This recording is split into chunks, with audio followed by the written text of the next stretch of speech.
Olá, mais uma vez, dando continuidade aos nossos estudos, nossos encontros, aqui todas as quartas-feiras, no canal da Primeira Igreja Batista da Freguesia. Nos últimos encontros, na última série de estudos, falei sobre João. Nós estivemos no acampamento da juventude, e nós estudamos esses dois personagens, e nós trouxemos os estudos, os temas para que fique aí gravado no canal, para quem assistiu, assistir de novo, para quem não assistiu, ter acesso àquilo que nós estudamos ali. Então falamos sobre a vida de João, como alguém que foi transformado por Deus, moldado por Deus, e hoje nós vamos começar uma série de estudos, de palavras sobre Pedro, outro personagem que a gente considera muito e que sofreu uma transformação muito grande na oportunidade que teve de ter um encontro com Cristo, tornando-se discípulo de Cristo. Então, nós vamos estudar um pouquinho sobre a vida do apóstolo Pedro. É interessante porque a gente ouve falar sobre esses homens, né? E como vultos sagrados, acima de qualquer suspeita, a Igreja Católica idealiza cada um deles como santos, né? São Pedro, São João, São Paulo. E nós temos uma visão quase que semi-angelical desses homens. Mas o que eu quero chamar a atenção é exatamente isso. Esses homens eram homens comuns, homens normais, que foram chamados por Deus, pessoas comuns como eu e você, que foram chamadas por Deus e foram então transformados, lapidados por Deus, lapidados, poderíamos ser mais específicos, por Cristo, através da convivência que eles tiveram com Cristo. Algo que pode acontecer na minha vida, na sua vida, no sentido de transformação. Jesus começa a fazer isso com os discípulos, e a verdade é que continua fazendo até os dias de hoje, até na volta dele. Porque a especialidade de Deus é transformar a vida, é restaurar vidas, como aconteceu com a vida de Pedro. Então nós vamos estudar um pouco a vida de Pedro nesse momento. Quero começar com o seu nome, né? Existem 4 listas de apóstolos no Novo Testamento. Os evangelistas escrevem lá, falando do chamado de Cristo, e em todas as listas o nome que aparece é Simão, não aparece exatamente Pedro, Simão. Simão vem de Shemar, acho que pronuncia-se Shemou, né? E Shema, ou Shemou, significa ouvir. Então, a ideia de Simão, o significado seria ouvinte. Curiosamente, Pedro não era um bom ouvinte. Pedro era falante, muito falante, falava mais e ouvia menos. Aliás, ele falava antes de ouvir, tomava atitudes precipitadas, e não sei se por isso Jesus trocou o nome dele de Simão para Pedro. Mas a verdade é que nós gostamos de falar de Pedro por causa do seu temperamento, né? Pedro foi um homem que foi se deixando, sim, aperfeiçoar até se tornar o modelo de cristão que se tornou, digno de ser imitado, tá? Eu costumo dizer que Pedro, para mim, é um consolo também.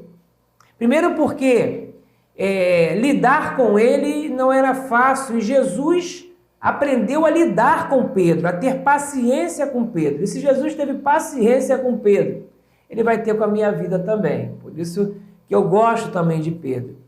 E segundo, como pastor, e aí eu falo para os pastores, né? Como Jesus teve problemas com os seus liderados, com os seus discípulos.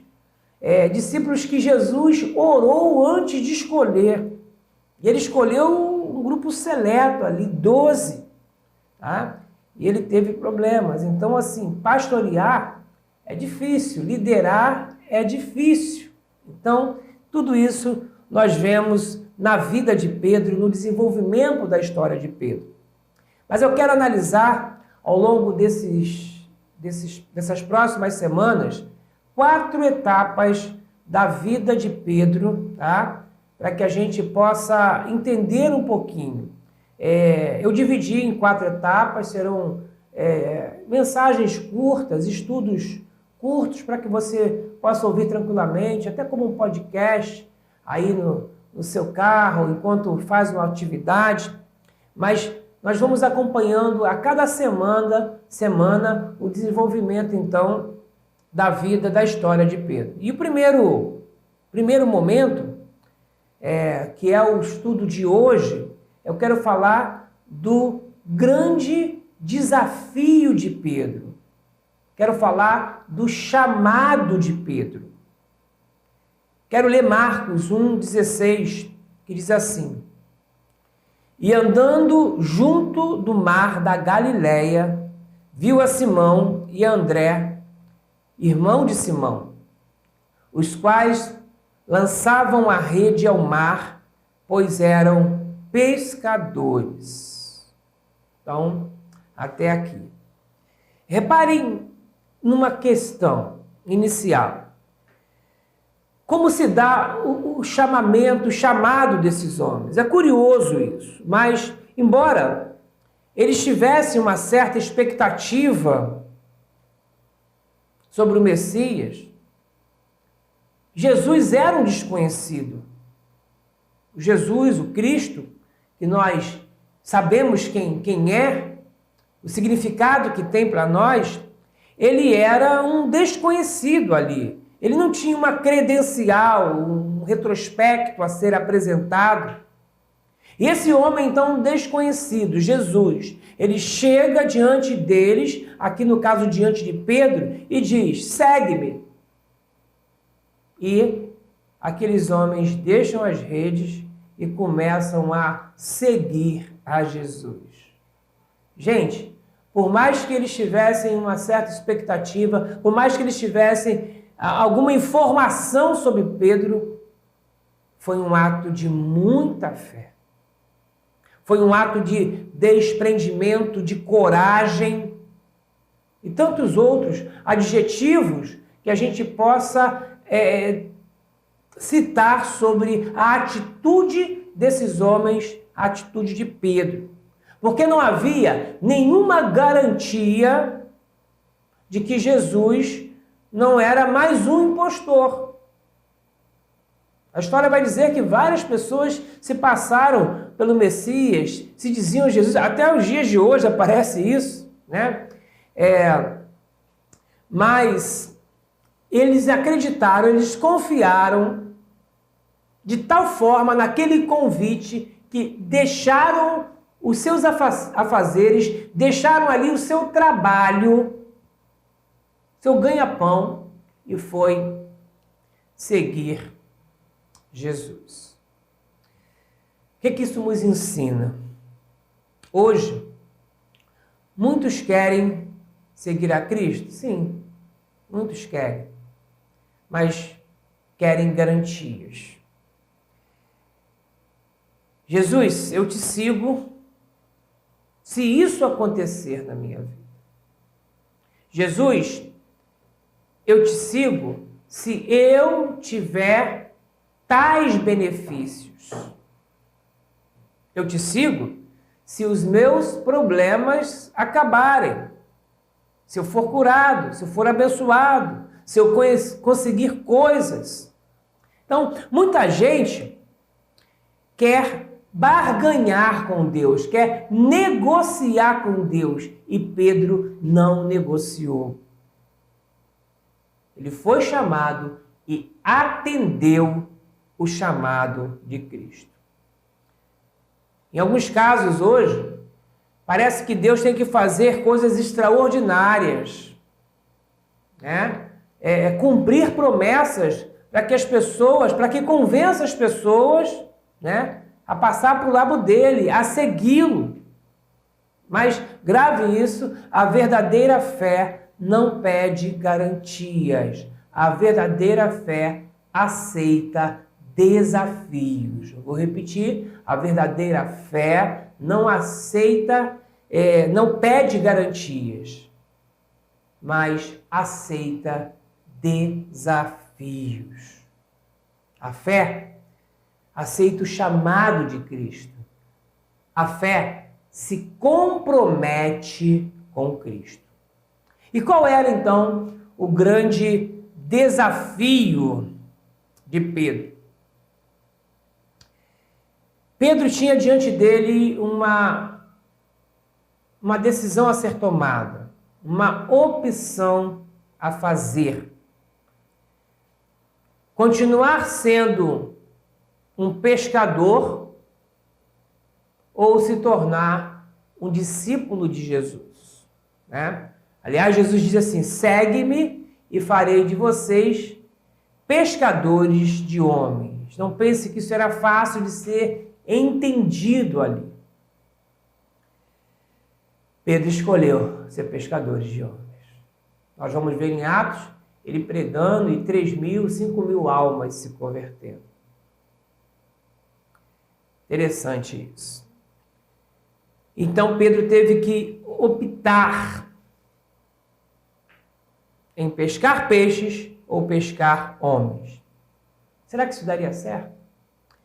Será que aquele desconhecido era realmente o Cristo?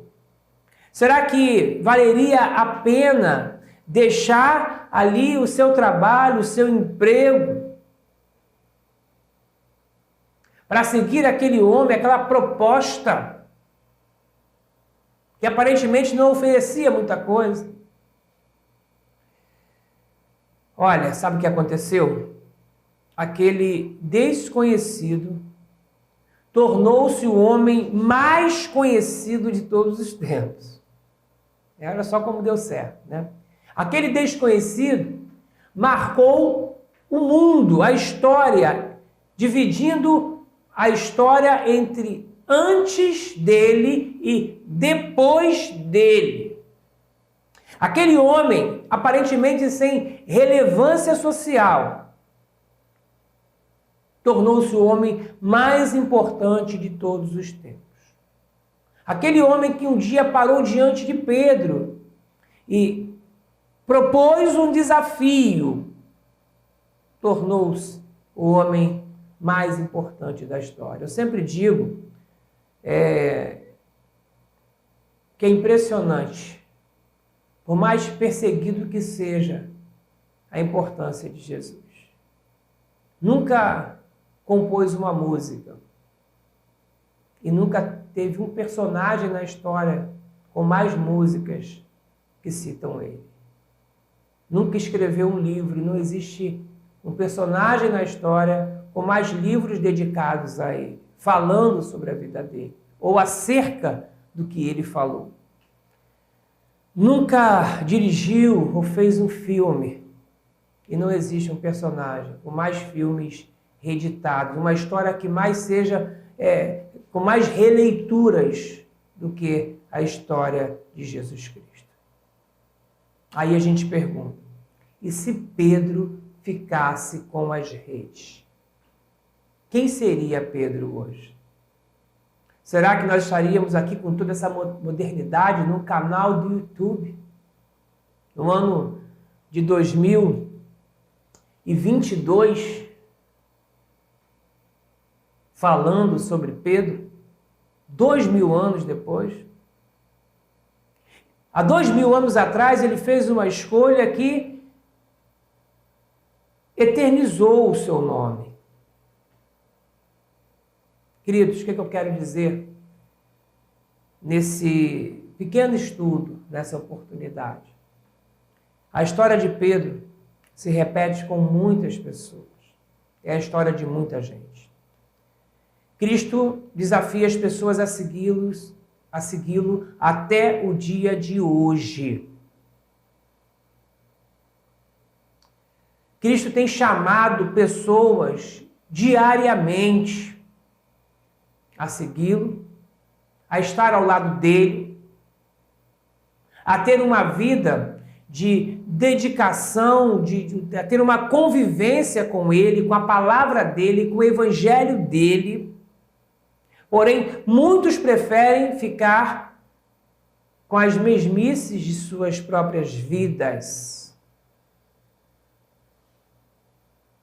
Algumas fazem a opção, conseguem até prestígio, dinheiro, outras nem isso. Mas essas coisas, ao longo dos anos, vão sumindo, desaparecendo, e não tem valor nenhum na eternidade. Pedro poderia ter sido, como pescador, o maior de todos os tempos. Possivelmente. Teria sido esquecido. Mas a opção dele, a escolha dele, o aceitar o desafio, o chamado de Cristo, fez de Pedro um dos homens mais importantes também de toda a história.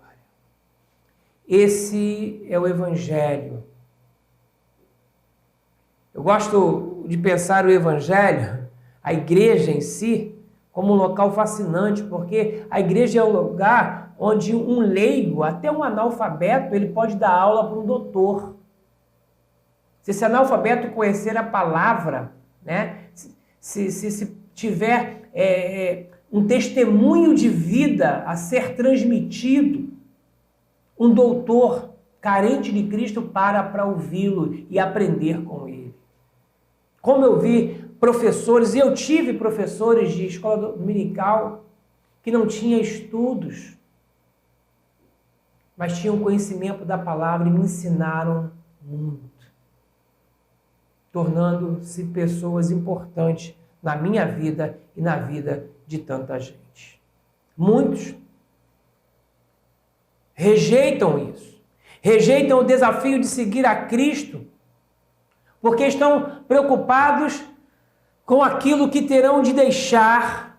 Eu terei de deixar o meu conforto, as minhas regalias, os meus prazeres. Tem gente que não consegue seguir a Cristo porque não consegue deixar o domingo. Domingo, que é o dia do Senhor, para ele é o dia dele. Então é o dia do futebol. Ele não consegue viver sem o futebol, sem o Maracanã, sem o Domingão. Sei lá de quem é o Domingão agora. Mas continuam com a vida, com as suas escolhas, com a mesmice, com coisas que passam, que ficam para trás, enquanto a história continua.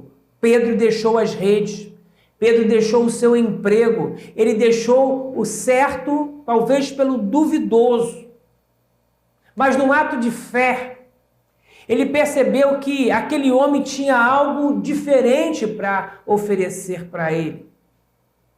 Ele deixou o barco para viver uma vida fascinante ao lado de Cristo. Uma vida sem garantias, uma vida de ameaças. Pedro foi preso, ameaçado de morte. Morreu. Crucificado também. Mas fez uma escolha que mudou completamente a sua vida. Quando Jesus chama uma pessoa, entenda isso, esse não é um chamado qualquer. Não é um chamado inconsequente. Não há uma pessoa que Cristo tenha chamado e tenha se frustrado na sua vida. Entenda isso. Conheço pessoas que estavam no fundo da lama espiritual, no fundo da lama moral, existencial, mas que foram chamadas por Cristo e ao aceitar o chamado de Cristo tiveram uma vida completamente transformada e modificada. Pessoas que não tinham nenhuma expectativa e hoje são pessoas cheias de planos. Pessoas que não tinham dignidade, mas tiveram a dignidade completamente restaurada quando aceitaram o desafio de Cristo. Essa é a minha palavra hoje, para você que está nos assistindo. Hoje, Cristo chama você. Se você não é comprometido com o Evangelho, esse é um chamado para seguir a Cristo. Eu não sei se você tem que deixar alguma coisa. Isso é pessoal. Mas se existe algo hoje que te atrapalha, que te impede de ser um seguidor de Cristo, e Ele ordene para que você deixe, obedeça-o. E você não vai se arrepender disso. Eu tenho certeza, não sou eu, Wellington, que diz isso. É a palavra de Deus que afirma isso. E a história de Pedro nos ensina que quem aceita o desafio de Cristo tem a vida transformada, modificada para o melhor. Então, vale a pena aceitar esse desafio. Que Deus possa abençoar ricamente a sua vida.